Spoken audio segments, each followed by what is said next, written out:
Praise the lord. ఎడారిలో సెలయేర్లు. ఫిబ్రవరి 17వ తేదీ. నేను ఇశ్రాయేలీయులకిచ్చుచున్న దేశమునకు వెళ్ళుడి.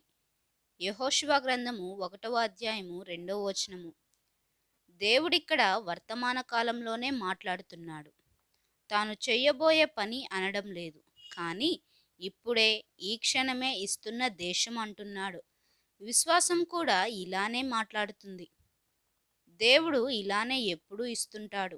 కాబట్టి ఈ రోజున ఇప్పుడే దేవుడు నిన్ను కలుసుకుంటున్నాడు. ఇది నీ విశ్వాసానికి పరీక్ష.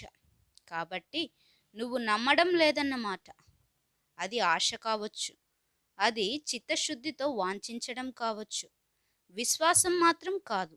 ఎందుకంటే విశ్వాసం అనున్నది నిరీక్షింపబడు వాటి యొక్క నిజస్వరూపమును, అదృశ్యమైనవి ఉన్నవంటకు రుజువునై ఉన్నది.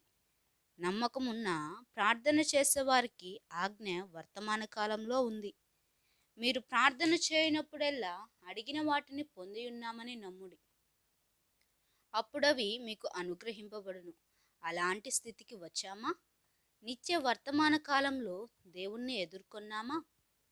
నిజమైన విశ్వాసం దేవుని మీద ఆధారపడి చూడకముందే నమ్ముతుంది. సహజంగా మనం అడిగింది మనకి లభించడానికి ఏదో ఒక సూచన కనిపించాలి అనుకుంటాము. అయితే మనం విశ్వాసంలో ఉన్నప్పుడు దేవుని మాట తప్ప మరే సూచన మనకి అవసరం లేదు. ఆయన మాట ఇచ్చాడు, ఇక మన నమ్మిక చొప్పున మనకు జరుగుతుంది. మనం నమ్మాము కాబట్టి చూస్తాము. ఆ విశ్వాసమే ఇబ్బందుల్లో మనకి ఆదరణగా ఉంటుంది. పరిస్థితులన్నీ దేవుడిచ్చిన మాటకి వ్యతిరేకంగా ఉన్నప్పుడు మనల్ని నిలబెడుతుంది. కీర్తనాకారుడు అంటున్నాడు, సజీవుల దేశమున నేను యెహోవా దయను పొందుదునన్న నమ్మకము నాకు లేని ఎడల నేనేమవుదును?